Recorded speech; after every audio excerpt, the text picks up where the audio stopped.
कहने लगे मौलवी क्या करते हो, और मैं आकर मसीती झाड़ू देना और की करना था। करम है रब्बे जलील का जो दिलों के भेद खूब जानता है। मेरे दोस्तों YouTube ਦੇ ਉੱਤੇ ਤੁਸੀਂ ਖਾਦਮ ਹੁਸੈਨ ਰਿਜ਼ਵੀ ਦੇ ਬਿਆਨ ਜ਼ਰੂਰ ਸੁਣਦੇ ਆ, ਲੇਕਿਨ ਅੱਜ ਕੱਲ ਤੋਂ ਦੁਨੀਆ ਤੇ ਨਹੀਂ ਹੈਗੇ। ਇੱਕ ਉਹਨਾਂ ਦਾ ਬਿਆਨ ਅਸੀਂ ਲੱਭਿਆਗਾ, ਉਹ ਤੁਹਾਡੇ ਅੱਗੇ ਸ਼ੇਅਰ ਕਰਨ ਲੱਗੇ ਆ। ਜਿਸ ਵੇਲੇ ਮੇਰੇ ਦੋਸਤੋ ਉਹਨਾਂ ਨੇ ਹੱਥਕੜੀਆਂ ਲੱਗੀਆਂ ਨਾ, ਉਸ ਵੇਲੇ ਦਾ ਬਿਆਨ ਹੈ, ਜ਼ਰਾ ਉਹ ਸੁਣ ਲਵੋ।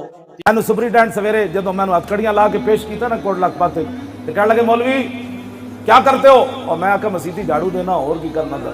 नैब को पूछे की लिखी है बाहर की करता, उन्हें क्या मुअज्जिन लिख दे, मुअज्जिन बाहर।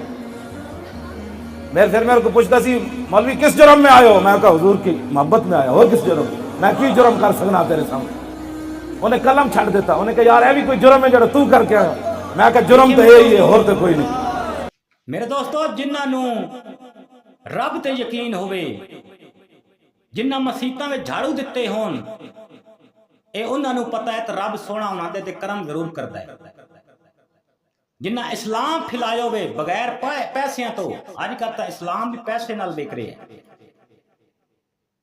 ਅੱਜ ਕੱਲ ਦੇ ਦੌਰ ਦੇ ਵਿੱਚ ਮੇਰੇ ਦੋਸਤੋ ਇਸਲਾਮ ਵੀ ਪੈਸੇ ਨਾਲ ਵਿਕ ਰਿਹਾ। ਕਿਵੇਂ ਨਹੀਂ ਵਿਕ ਰਿਹਾ, ਮੈਂ ਸਾਬਤ ਕਰ ਦਿੰਦਾ।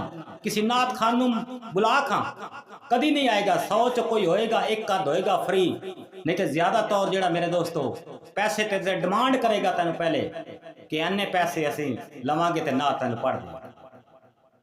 ਇਹ ਉਹ ਖਾਦਮ ਰਿਜ਼ਵੀ ਸਾਹਿਬ ਹਨ ਮੇਰੇ ਦੋਸਤੋ, ਜਿਹੜੇ ਮਸੀਤੀ ਵਿੱਚ ਝਾੜੂ ਦਿੰਦੇ ਆ, ਇਸਲਾਮ ਫੈਲਾਉਂਦੇ ਆ। ਤੇ ਮੈਂ ਦੋਸਤੋ ਛੋਟੀ ਜਿਹੀ ਵੀਡੀਓ ਬਣਾਈ ਹੈ ਖਾਦਮ ਹੁਸੈਨ ਰਿਜ਼ਵੀ ਦੇ ਹਵਾਲੇ ਨਾਲ, ਇਹਨਾਂ ਦਾ ਬਿਆਨ ਤੁਹਾਨੂੰ ਸੁਣਾਉਣ ਲਈ। ਅਗਰ ਵੀਡੀਓ ਪਸੰਦ ਲੱਗੀ ਹੋਵੇ ਤੇ ਚੈਨਲ ਨੂੰ ਲਾਈਕ ਸਬਸਕ੍ਰਾਈਬ ਜ਼ਰੂਰ ਕਰ ਦਿਆ। ਜਿਹੜੇ ਉਹਦੇ ਚਾਹਣ ਵਾਲੇ ਉਹ ਖਾਦਮ ਹੁਸੈਨ ਰਿਜ਼ਵੀ ਦੇ, ਅੱਲਾਹ ਸੋਹਣੇ ਦੇ ਵਾਲੇ ਆਪਣਾ ਢੇਰ ਸਾਰਾ ਖਿਆਲ ਰੱਖਿਆ ਹੈ, ਦੁਆ ਵੀ ਯਾਦ ਰੱਖਿਆ ਹੈ। ਅੱਲਾਹ ਹਾਫਿਜ਼।